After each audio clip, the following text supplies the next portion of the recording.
చూస్ country delight, live better. ఇప్పుడే country delight యాప్ని download చేసుకోండి.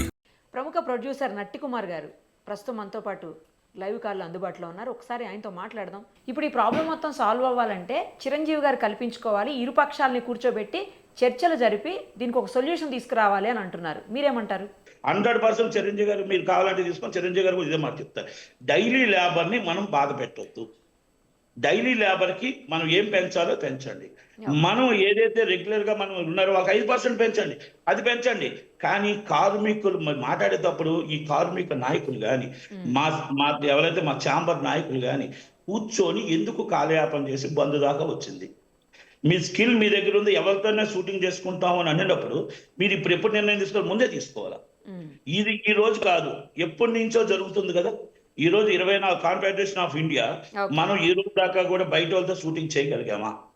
ఇది నేను మళ్ళా మీకు చెప్తాను. 89 అండ్ 90, 88 దాంట్లో మనం హైదరాబాదు తల్లి రావాలి అని చెప్పి, మద్రాసీలు రావద్దు లోకల్గా ఇవ్వాలి షూటింగ్ అని చెప్పి ప్రభు మాస్టర్ కానీ, ఆర్ట్స్మెన్ బాబు గారు కానీ, రామ్ గోపాల్ వర్మ గారు కానీ, సో మెనీ మొత్తం పీపుల్స్ అందరూ కూడా ఇక్కడే షూటింగ్ చేయాలి, ఇక్కడే జరగాలి అని చెప్పి మనం కొత్తగా అందరూ అప్పుడు అలవాటు చేసిన వాళ్ళు అండి. ఆ రోజు మొత్తం టోటల్ ఆ యూనియన్లో నేను కూడా ఉన్నాను. ఆ యూనియన్ నేను అప్పుడు నిర్మాత కాదండి, ఆ నిర్మాత కాదు, నేను యూనియన్లో ఉన్నాను. ఆ రోజు ఫైట్ ఇదే చూసారండి. ఫైట్ మాస్టర్ అప్పారావు గారు కానీ అందరినీ కొత్తగా ఫైట్ మాస్టర్స్ పెంచిన వాళ్ళు వాళ్ళండి. ఈరోజు తీసుకొచ్చిన ఇండస్ట్రీ తీసుకొచ్చిన తర్వాత ఈ ఇండస్ట్రీని ఇప్పుడు మనం తీసుకొచ్చి గొడవ పెట్టడం అనేది కరెక్ట్ కాదు. అంటే నేనేమంటే షూటింగ్ ఆపడం తప్పు, సగం షూటింగ్ ఆపి సగం షూటింగ్ చేయించడం కార్మికులు అన్యాయం చేసినట్టే. మీరు సగం షూటింగ్లు చేస్తూ చిన్న సినిమా నిర్మాతలు మీరు ఇబ్బంది పెట్టినట్టే. అంటే ఒక బలైపోతుంది చిన్న సినిమా నిర్మాత, డైలీ లేబర్ సగటు కార్మికుడు బలైపోతున్నాడు. రెగ్యులర్ గా సినిమా ఉండేవాడికి ఎప్పుడు కూడా వాడు బోల్డ్ ఆస్తుంటుందండి, ఉంటూనే ఉంటుంది. అదేలేండి. ఒక్క విషయం చెప్పండి, ఇప్పుడు ప్రొడ్యూసర్స్ లోను తర్వాత ఇటు ఫెడరేషన్ వాళ్ళలో కూడా రెండు జట్లుగా విడిపోయి, అంటే 2 వర్గాలుగా విడిపోయి ఏమన్నా ఇష్యూస్ చేస్తున్నారా అండి? కొంతమంది ప్రొడ్యూసర్సే వీళ్ళని రెచ్చగొట్టి కావాలని చెప్పేసి బంధుకు దింపారని జరుగుతుంది. అదే జరుగుతుంది. అది కూడా నేను చిరంజీవి గారికి ఇవాళ సాయంకాలం రేపు చిరంజీవి గారిని కలిసి కూడా నేను చెప్తానండి. ఎందుకంటే ఇక్కడ చిలిక్ గాలివాన చేసి ఇది ఎలక్షన్స్ స్టంట్ కూడా ఏదో జరుగుతుంది. ఎందుకంటే ఎలక్షన్స్ ఛాంబర్ ఎలక్షన్స్ పెట్టాలి, ఇక్కడ ఫెడరేషన్ కూడా ఏదో ఎలక్షన్స్ ఉన్నాయి వాళ్ళకు కూడా, ఇక్కడ ఆల్రెడీ చిత్రపూర్ కాలనీ ఎలక్షన్స్ ఉన్నాయి. ఇదంతా ఏదో ప్లేయింగ్ ఇది డ్రామా జరిగి ఇది కార్మికులు కూడా అర్థం కావాలి, ఎందుకంటే నేను ఒకటే చెప్తానండి, నేను మాట అబద్ధం అయితే ఏ కార్మికుడు నేను చెప్పానండి. మీరు రోజుకి ఎన్ని రోజులు పనికి వెళ్తున్నారు, అసలు ఎన్ని రోజులు మీకు పని ఇస్తున్నారు? ఇప్పుడు 12 షూటింగ్ల కోసం మిమ్మల్ని బలిపశువులు చేశారా? ఆ 12 మంది షూటింగ్ చేసుకోవచ్చు కానీ మీరు మాత్రం షూటింగ్ చేసుకోకూడదా? అంటే మీకు కష్టమో నష్టమో ఎంతో కొంత తీసుకోను ఆ షూటింగ్లు నడిపించుకోమనండి. మీరు ఏం చెప్పాలి? మీరు షూటింగ్లకు వెళ్ళండి, ఎవరు ఇష్టం వచ్చినట్టు వాళ్ళు చేసుకోండి, మేము అందాక ఒక సెట్ చేసుకుందాకా అని చెప్పాలి. షూటింగ్లు ఆపకూడదు, ఆపితే మొత్తం షూటింగ్స్ ఆపాలి. అంటే మొత్తం షూటింగ్లు అన్నీ ఆపాలా. 12 మంది 13 మంది షూటింగ్లు జరగడం ఏంటండి? అది నేను మాట్లాడిన మాట కాదండి, అనిల్ గారే చెప్పారు ఇందాక. మాకు 30% లెటర్ ఇచ్చిన వాళ్ళు చేస్తున్నారు అంటే 30% లెటర్ ఇచ్చిన వాళ్ళు చేస్తారు. 30% లెటర్ ఇవ్వనాడు ఆ కార్మికుడు ఆకలితో ఉంటాడా? ఆ ఆకలికి నువ్వు రోజుకి ఎంత ఇస్తున్నావు వేతనం? నీకు దన్నుగా ఉన్నందుకు వేతనం ఎంత ఇస్తున్నావు? నీ గుచ్చి జిందాబాద్ కొట్టడానికి నువ్వు వేతనం ఎంత ఇస్తున్నావు? మధ్యాహ్నం భోజనం ఎవరు పెడుతున్నారు? 12 షూటింగ్లకి వాళ్ళ కుటుంబం కడుపు నిండుతుంది. ఇక్కడ మొత్తం 88 మంది కుటుంబాలు రోడ్డు మీద పడుతున్నాయి, ఆకలితో అలమటించిపోతున్నారు. వాళ్ళ పరిస్థితి ఏంటి? ఇది అనిల్ గారు చెప్పాలి సమాధానం. ఎందుకంటే విభజించు పాలించు చెయ్యొద్దు. మొత్తం చేస్తే మీరు షూటింగ్ మొత్తం ఆపండి, ప్రాబ్లం సాల్వ్ చేసేయండి. మీరు పెద్ద చిరంజీవి గారిని కూర్చోబెట్టండి, మాట్లాడండి. తప్పు నేను మాట్లాడిన మాటలు కానీ ఎక్కడైనా తప్పు ఉందా? నేను పేదవాడు బతకాలి, డైలీ లేబర్కి పెంచండి. మీరు ఎక్కువగా పెరుగుతున్న వాళ్ళందరినీ కూడా మీరు చూడండి. అంటే నేను 2 విషయాలు అడుగుతున్నా, నిర్మాతలను కూడా అడుగుతున్నా, ఇప్పుడు చేస్తున్న నిర్మాతలు కూడా, సుప్రియ గారిని అడుగుతున్నా, మేము అందరిని అడుగుతున్నా. అమ్మ మీరు ఒక సైడ్ ఆర్టిస్ట్ వస్తే డైలీ వేజ్ ఎంత ఇస్తున్నారు? ఆ మొత్తం టోటల్గా మేకప్ మ్యాన్కి 25,000 ఇస్తున్నారు, ఆ కాస్ట్యూమ్ చీఫ్కి ఎంత ఇస్తున్నారు, ఆ మేనేజర్కి ఎంత ఇస్తున్నారు, ఆ బెంచ్ కార్కి ఎంత ఇస్తున్నారు, ఆ కార్వెన్లకి ఎంత ఇస్తున్నారు, ఆ 5 స్టార్ ఫుడ్ ఎంత ఇస్తున్నారు, వేస్టేజ్ ఎంత అవుతుంది? ఒక్కసారి మీ గుండెల మీద చేసుకొని చెప్పండి. అదంతా కలిపి ఈ డైలీ లేబర్కి ఎంత అవుతుంది? మీరు మనసు పెట్టి చేస్తే ఆ డైలీ లేబర్కి వాళ్ళు ఇంటెల్ బాలే అన్నం తింటారు. ఈరోజు 1192 రూపాయలు డ్రైవర్కి ఎక్కువ తక్కువ? మీరు చెప్పండి నాకు ఒక మాట. ఒక కాస్ట్యూమర్కి ఎంత, ఇవన్నీ మీరు ఒక్కసారి తీయండి. వాళ్ళ కోసం కాదు మీరు మాట్లాడేది.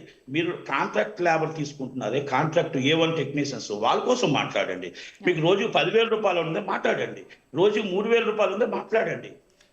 1,000 రూపాయలు 15 రూపాయలు లైట్ మ్యాన్కి ఎంత ఉందమ్మా? ఆ లైట్ మ్యాన్ కోసం కూడా మనం మాట్లాడితే లైట్ మొయ్యగలుగుతామా? దాన్ని మోద్దాం రండి. వాళ్ళు మోస్తాడు, మొయ్యకుండా మీరు మొయ్యండి ఎవరో ఒకరు రైట్ని చూద్దాం. నేను కార్మికుడి నుంచే వచ్చాను, నేనేమి ఫస్ట్ నుంచి ప్రొడ్యూసర్ కాదు. కాకపోతే దాసనారాయణ గారు ఉన్నా కూడా మేము ఆయన దగ్గర నేర్చుకునేది ఇదే మాట, దాసల పద్మ గారు ఉన్నా కూడా ఇదే మాట. ఇది మాకు చెన్నై నుంచి వచ్చింది. ఇది ప్రతిసారి జరుగుతున్నా కూడా సామరస్యంగా చేయడానికి ఒక మనిషి కావాలి. దాన్ని మీరు 3 నెలల నుంచి మీరు ఎందుకు వెళ్ళలేదని అడుగుతున్నా చిరంజీవి గారికి, మీరు ఎందుకు పట్టించుకోలేదని అడుగుతున్నాను నేను చిరంజీవి గారికి. ఇప్పుడు వెళ్ళారు కదండి, సమస్యకు పరిష్కారం దొరుకుతుందేమో చూద్దాం. 100% సమస్య పరిష్కారం జరుగుతుంది. ఇప్పుడు మేము కూడా వెళ్తాము. మేము అడగంటే అమ్మ కూడా అన్నం పెట్టదు. మా చిన్న సినిమా నిర్మాతల కోసం ఏం కావాలి, అలాగే పెద్ద సినిమా నిర్మాతలు బాగుండాలి, అలాగే కార్మికుడు బాగుండాలి, టెక్నీషియన్ బాగుండాలి, అందరూ బాగుండి సినిమా షూటింగ్లు ఆగకూడదు. నేను అంటుంది మళ్ళా చెప్తున్నాను, ఎవరి మీద కక్ష కాదు ఇక్కడ. మీరు కొన్ని షూటింగ్లు చేసి కొంతమంది కార్మికులు ఆకలితో పెట్టడం ఎంత దాకా కరెక్ట్? ఇది న్యాయమా? మీరు చెప్పండి పోనీ, మీరు చెప్పండి పోనీ, మీ న్యాయమా ఇది? వాళ్ళంతా కడుపు నిండితే వాళ్ళందరూ ఆకలితో అక్కడ వచ్చి కృష్ణానగర్ దగ్గర కూర్చొని ఫెడరేషన్ దగ్గర జిందాబాద్ అంటుంటే ఇది న్యాయంగా అనిపిస్తుందా మనకి? డైలీ లేబర్కి నేను ప్రొడ్యూసర్ కూడా రిక్వెస్ట్ చేస్తున్నా, డైలీ లేబర్కి పెంచడంలో తప్పు లేదు. మనం 2000 నుంచి చూద్దాం. 2000 నుంచి మనం ఇక్కడ 98లో పెట్టాం ప్రొడ్యూసర్ కౌన్సిల్. ఇక్కడ 98 నుంచి మనం నిజంగా 30% పెంచుకుంటూ వస్తే మరి 1,100 రూపాయలు ఉంటుంది డ్రైవర్కి. మీరు ఒక మాట చెప్పండి. అంటే మనం ఏమంటున్నాం అంటే డైలీ లేబర్ అనేది జూనియర్ ఆర్టిస్టులు, అలాగే మీకు డైలీ లేబర్ అనేది మీకు టెక్నీషియన్స్, లైట్ మ్యాన్లు, మీకు డ్రైవర్లు, ఇవన్నీ సెట్ అసిస్టెంట్లు చిన్న ఉన్నాయి. వీళ్ళందరికీ పెంచండి, వాళ్ళకు తప్పులేదు. వాళ్ళకు పెంచినంత మాత్రాన మనం ఒక 5 నిమిషాలు ఒక హీరోయిన్కి ఒక టికెట్ క్యాన్సిల్ చేసినంత లేదు మనకి. అంటే ఇది మాట్లాడితే హీరో అంటున్నానంటే తప్పు కాదు. చేస్తున్నది చార్టర్డ్ ఫ్లైట్. అంటే ఒకప్పుడు బిజినెస్ క్లాస్ ఇవ్వమని 2011లో గొడవ పెట్టాం, బిజినెస్ క్లాస్ ఇవ్వము అని. ఈ రోజు బిజినెస్ క్లాస్ నుంచి చార్టర్డ్ ఫ్లైట్కి వెళ్ళిపోయారు ప్రతి ఒక్కరు. మీకు సైడ్ ఆర్టిస్ట్ కూడా చార్టర్డ్ ఫ్లైట్ అడుగుతున్నాడు. అది మన వైఫల్యం కాదా? మన తప్పు కాదా? కోమటిరెడ్డి వెంకటరెడ్డి గారు ఏమంటారంటే మా దిల్ రాజు గారికి అప్పు చెప్పామంటారు. మరి ఆయనే ఇంతకుముందు అధ్యక్షుడు, ఆయనే ఇప్పుడు చైర్మన్, మరి ఎందుకు ఫెయిల్ అయ్యారు? మళ్ళీ ఇంకో మాట అడుగుతున్నా, 2000 సంవత్సరం మేము 2 సంవత్సరాల ముందు వాళ్ళని మేము అందరినీ కలిపి ఛాంబర్లో గెలిపించాం. ఎందుకు గెలిపించామంటే సితారా వంశీ గారిని గెలిపించాం, అలాగే మైత్రి రవి గారిని, దిల్ రాజు గారిని అందరినీ గెలిపించాం. ఎందుకంటే సార్ మేము అప్పుడప్పుడు సినిమాలు తీస్తున్నాం, ఆ కష్టాలు కొన్ని మాకు తెలియవు. నిజంగా మీరు సినిమాలు తీస్తున్నారు, ఆ బాధ మీకు తెలుసు కాబట్టి మీరు కూడా ఉండాలి, ఛాంబర్కి రండి అని మిమ్మల్ని ఛాంబర్లో గెలిపించాం. కౌన్సిల్లో గెలిపిస్తే 2 సంవత్సరాల నుంచి ఒక్క రోజైనా వచ్చారండి? ఒక్క ఈసీ మీటింగ్ వచ్చారండి? ఈ రోజు మీకు మీ నెత్తి మీదకి వచ్చింది కాబట్టి మీటింగ్కి వచ్చారు. అరవింద్ గారిని కూడా అడుగుతున్నాను మాట, సురేష్ బాబు గారిని అడుగుతున్నాను మాట. మీరు నిజంగా మీరు అందరూ వచ్చి కూర్చుంటే ఈ ప్రాబ్లం వచ్చేదా? మీరు అందరూ కూర్చొని బాధని సాధకని అర్థం చేసుకొని ఉంటే ఈ బాధ వచ్చేదా? ఇది చాలా మందికి తెలియవండి ఇవన్నీ. రైట్ అండి. నేనేమంటానంటే ఒక నిర్మాత తప్పు కాదు, ఒక కార్మికుడి తప్పు కాదు, ఈ నాయకులు చేస్తున్న ఆలస్యత్వం నుంచి ఈ రోజు బంద్ దాకా వచ్చింది. దయచేసి నేను ఒకటి అడుగుతున్నా, ఇవాళ సాయంత్రం లోపల బంద్ రికాల్ చేయండి, బంద్ కాల్ క్లోజ్ చేయండి, చిరంజీవి దగ్గరికి వెళ్ళండి, కూర్చోండి. మీ కష్టం తీర్చేదానికి బాధ్యతగా నేను ఉంటాను అండగా, మేమందరం ఉంటాం. ఎప్పుడు కార్మికులకు పక్షపాతిగానే ఉంటాం. మేము దాసనారాయణ గారి దగ్గర నుంచి కార్మికులకు అండగానే ఉంటాం. వాళ్ళకి తిండి పెట్టడంలో, వాళ్ళకి మేము పెంచడంలో ఎప్పుడు అబ్జెక్షన్ చేయం. అలాగే మా చిన్న సినిమా నిర్మాతలు కూడా కట్టెక్కించుకోవాలా, చిన్న సినిమా బతకాల, కార్మికుడు బతకాల. పెద్ద సినిమా వాళ్ళు కూడా ఒక అర్థం చేసుకొని, పెద్ద మనసుతో అర్థం చేసుకొని మనం ఇంత చేస్తున్నాం, ఇన్ని 100 కోట్లు అంటున్నాం, వాళ్ళకి ఖర్చు ఎంత అవుతుంది అది ఒక్కసారి ఆలోచించుకోండి. మీ ఇప్పుడు విశ్వప్రసాద్ గారికి ఐడియా లేదు కాబట్టి చెప్తున్నారు. విశ్వప్రసాద్ గారు సాఫ్ట్వేర్ ఉద్యోగాలు వేరు, ఇవన్నీ వేరు. 8 అవర్స్ జాబ్ చేస్తే ఎంత ఉందో తెలుసా అండి? మేము లెక్క పెట్టామండి. 8 అవర్స్ జాబ్ చేస్తే డ్రైవర్కి మేము ఇవ్వాల్సిన 3,400 ఇవ్వాలా? 8 అవర్స్ జాబ్ అంటే 3,400 ఇవ్వాలి మనం. ఇవన్నీ ప్రాబ్లమ్స్ ఉన్నాయండి. అవన్నీ మేము 8 అవర్స్ లేబర్ కమిషనర్ ఇవన్నీ చూసేసామండి. కాకపోతే కొంతమంది దీంట్లో డ్రామా ప్లే చేశారు, దాంట్లో కార్మికులు కూడా ఉచ్చులో పడ్డారు. దయచేసి కార్మికులు కూడా అర్థం చేసుకోండి. నేను మాట్లాడిన మాటలో ఎక్కడైనా తప్పు ఉందా? మీరు మాట్లాడిన మీరు అందరూ కూడా ఏమంటున్నా మీకు 100% పని దొరకాల.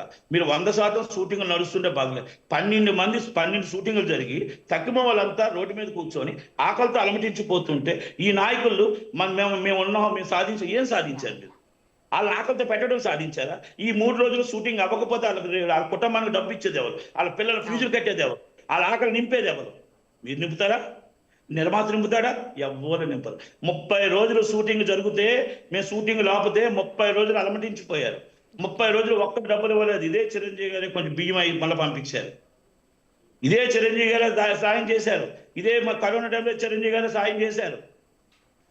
అప్పుడు సాయం చేసేవాడి దగ్గరికి వెళ్తారు, సాయం చేయలేని వాడి దగ్గరికి వెళ్ళరు కదా. అంటే నేను ఎందుకు చెప్తున్నా అంటే బంధు చేయడం ఎందుకు? వాళ్ళు కష్టపడి పని చేసుకుంటాను అన్నోళ్ళకి మీరు కూర్చోండి పని చేయకండి అని కూర్చోబెట్టడం ఎందుకు? షూటింగ్ చేస్తూ నిరసన వ్యక్తం చేయండి. షూటింగ్ చేస్తూ మీరు చిరంజీవి గారితో కూర్చోండి, షూటింగ్ చేస్తూ మాట్లాడండి, ఛాంబర్లో కూర్చోండి, మీకు లేబర్ కమిషనర్తో కూర్చోండి. మీ కష్టం తగ్గ ఫలితం తీసుకోవాలా? మీతో పాటు మేము వస్తాం, కానీ షూటింగ్ ఆపొద్దు. మీరు షూటింగ్ ఆపడం వల్ల ఆర్టిస్టులు డేట్లు పోతాయి. ఆర్టిస్టులు డేట్లు నిర్మాతలు ఇబ్బంది పడతారు, మీరు ఇబ్బంది పడతారు, అందరు ఇబ్బంది పడతారు. వాళ్ళు 30% లెటర్ ఇచ్చారో ఇవ్వలేదో అది మాకు తెలుసు, మీకు తెలుసు.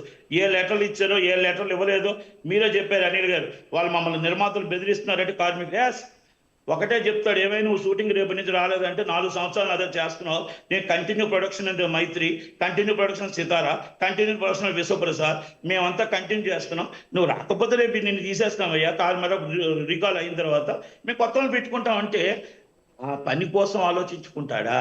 30% వేతనం కోసం ఆలోచించుకుంటాడా? ఆ కష్టం వస్తే ఆ నిర్మాత ఆ పిల్లల ఫీజుకు ₹1,00,000 ఇస్తున్నాడే, 50,000 ఇస్తున్నాడే, ఆ నిర్మాత రెగ్యులర్ గా ఉండి కాపాడుతున్నాడే. కాపాడుతున్న నిర్మాత దేవుడిగా చూస్తాడు ఆ కార్మికుడు.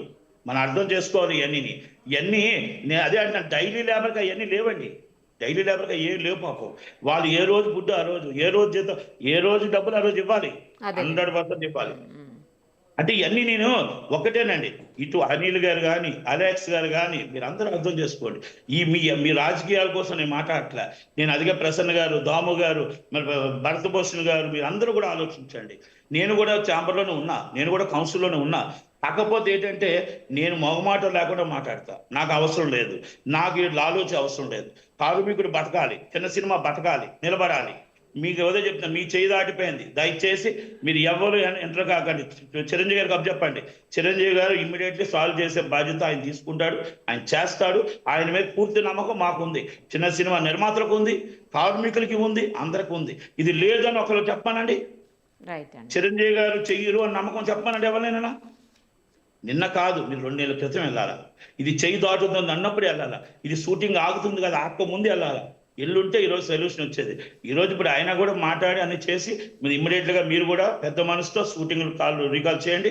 ముందు అన్ని షూటింగ్లు రేపటి నుంచి నడవాలి. నడిచిన తర్వాత మీకు ఏది కావాలో అది చిరంజీవి గారి దగ్గర కూర్చోబెట్టండి, అడగండి.